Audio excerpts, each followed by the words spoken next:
कि हम सभी जानते हैं कि गॉड ने ये पूरी कायनात बनाई है और इस कायनात में गॉड ने मल्टीपल मटेरियल्स बनाए हैं, मल्टीपल थिंग्स बनाए हैं, जिनमें बहुत सारे तो लिविंग भी है और बहुत सारे नॉन लिविंग भी है। ठीक है, जो लिविंग और नॉन लिविंग होता है इसके दरमियान अगर हम पहले डिफरेंस की बात करें, बायोलॉजिकली वी से कि लिविंग थिंग्स जो होते हैं वो बहुत सारी मेटाबॉलिक या जिसे हम कहते हैं catabolic and anabolic reactions show करते हैं एज कंपेयर्ड जो नॉन लिविंग थिंग्स होते हैं वो ये प्रोसेसेस लाइक जिसे हम कहेंगे ब्रेकिंग एंड मेकिंग नहीं कर पाते। इसके अलावा लिविंग थिंग्स जो होते हैं वो कुछ प्रोसेसेस करते हैं, जैसे रिप्रोडक्शन हो गई, एक्सक्रीशन हो गई, न्यूट्रिशन हो गई या रेस्पिरेशन हो गई, इवन ट्रांसपोर्टेशन भी आती है। बट जो नॉन लिविंग थिंग्स होते हैं वो ये सब चीजें, ये सब प्रोसेसेस नहीं कर पाते।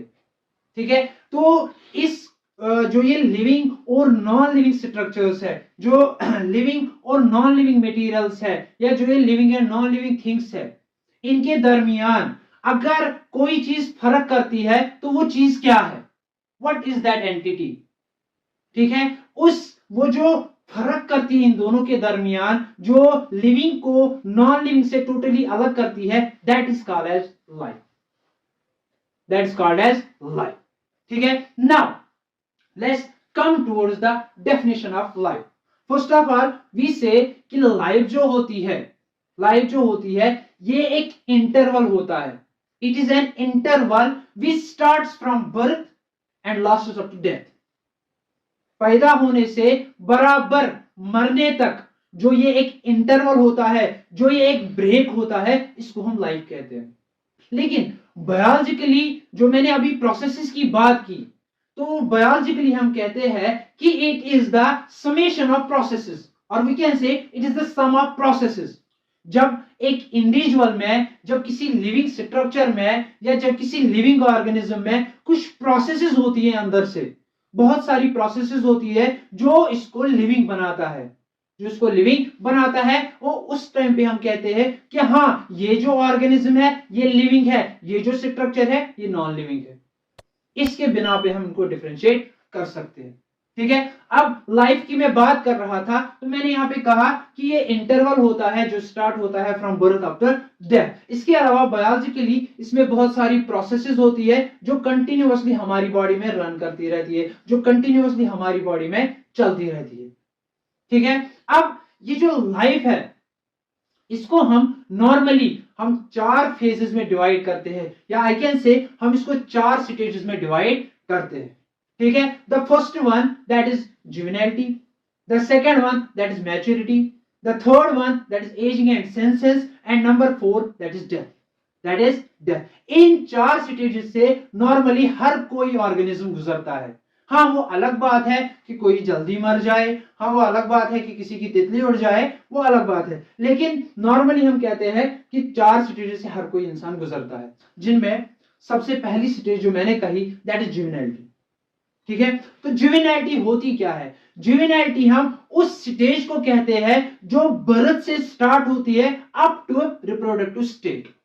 जब एक इंडिविजुअल या कोई भी ऑर्गेनिज्म पैदा होता है और वहां से पहुंच जाता है up to the reproductive state, उसको हम कहते हैं जुवेनाइलिटी।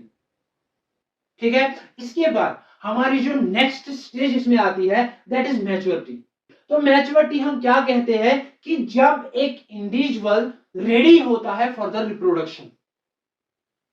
ठीक है, या I can say when an individual undergoes the process of reproduction, that is जब इसके रिप्रोडक्टिव स्ट्रक्चर्स जो होते हैं वो फुली डेवलप हो जाते हैं एंड ये तैयार होता है अब process of reproduction, that is formation of new individual, that is production of नए इंडिविजुअल या यंग वन को बर्थ देने के लिए तैयार हो जाता है। उस स्टेज को हम कहते हैं मैच्योरिटी।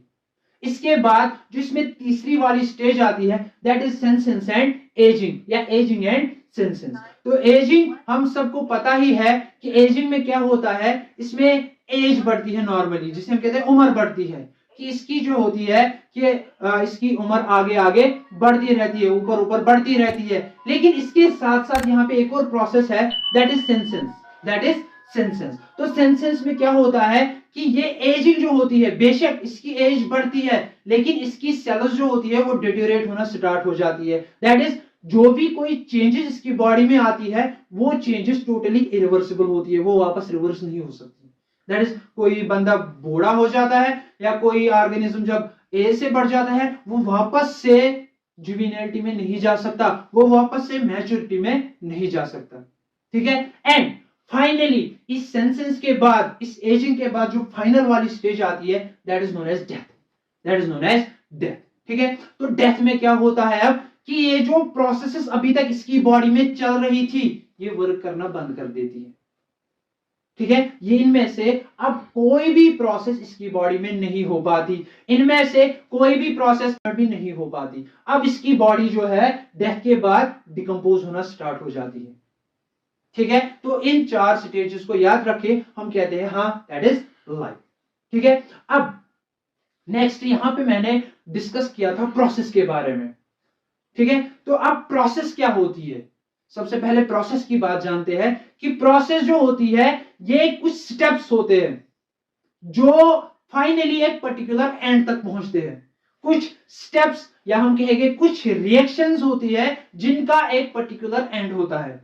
कोई ऐसी एक्शंस होती है, सम ऑफ एक्शंस, एक ही एक्शन नहीं होती, बहुत सारी एक्शंस हमारी बॉडी में या एक ऑर्गेनिज्म की बॉडी में होती है जो एक पर्टिकुलर एंड तक पहुंचती है। जैसे अगर मैं कोई चीज खा रहा हूं, मिसाल के तौर पे मैं कोई चीज खा रहा हूं, मैंने खाई, ठीक है, तो ये प्रोसेस यहीं पे खत्म नहीं होती क्योंकि मैंने कहा इसमें स्टेप्स आते हैं। तो मैंने कोई चीज खाई, इसके बाद ये स्टमक में जाएगी, पूरी डाइजेशन होगी इंटेस्टाइन्स में, वहां से एब्जॉर्प्शन होगी, वहां से एसिमिलेशन होगी। तो मैं कोई भी एक्शन दूसरी कर रहा हूं लेकिन अंदर से ये प्रोसेस चल रही है।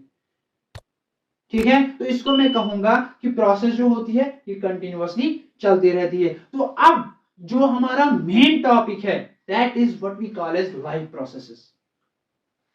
ठीक है, कि इस लाइफ को कंटिन्यूअसली रखने के लिए हमारी बॉडी में बहुत सारी प्रोसेसेस होती है जिसकी वजह से हम कहते हैं दैट वी आर लिविंग, जिसकी वजह से हम कहते हैं वी आर लिविंग। जैसे इलस्ट्रेशन के तौर पर ये लाइफ प्रोसेसेस में बात करूं तो हमारे पास नॉर्मली 5 लाइफ प्रोसेसेस होती है जिनमें से 4 जो है बेसिक है और एक जो है वो एडिशनल है।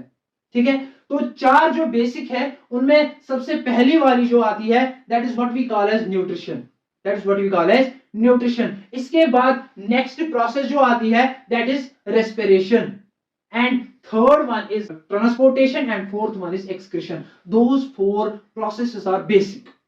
इसके अलावा जो एडिशनल की बात की मैंने that is reproduction, that is reproduction. अब यहां पे बेसिक क्या है और एडिशनल क्या है? बेसिक इसलिए कि अगर ये 4 प्रोसेसेस जो है, अगर इन चारों में से एक भी प्रोसेस नहीं होगी, जो ऑर्गेनिज्म है उसकी डेथ हो जाएगी, उसकी डेथ हो जाएगी। जैसे नॉर्मली न्यूट्रिशन में क्या करते हैं, हम कोई भी चीज खाते हैं, ठीक है, it is simply the intake of nutrients और उनको यूटिलाइज करना अपनी बॉडी के लिए। तो अगर मैं कोई चीज ना खाऊं, उसकी डाइजेशन ना हो, उसकी एसिमिलेशन ना हो, तो मेरी डेथ हो जाएगी, मेरी बॉडी में एनर्जी कहां से आएगी? ठीक है, इसके अलावा जो दूसरी प्रोसेस है रेस्पिरेशन, तो मेरी बॉडी में फिजियोलॉजिकल या सेलुलर रेस्पिरेशन जो होती है दैट इज ब्रीदिंग जो होती है या ब्रेकडाउन जो होता है, तो उसमें ये एनर्जी रिलीज होती है। अगर एनर्जी रिलीज नहीं होगी I will not survive. Transportation, अब मैंने चीजें खाई, इनको अब हर किसी सेल तक पहुंचाना है ताकि वो नॉर्मली फंक्शन कर सके। ठीक है, अब अगर ये ट्रांसपोर्टेशन रुक जाएगी, दैट इज हमारी बॉडी में जो ये मूवमेंट है अब मटेरियल्स की, ये नहीं होगी, तो मेरी हर किसी सेल तक न्यूट्रिशन नहीं पहुंच पाएगी, eventually leads to death. Number 4 excretion, जिसे मैं कहता हूं कि रिमूवल ऑफ वेस्टेज होता है बॉडी से। ठीक है, अगर ये एक्सक्रीशन नहीं होगी इवेंचुअली लीड्स टू डेथ, क्योंकि टिश्यूज या सेल्स नॉर्मली फंक्शन नहीं कर पाएंगे।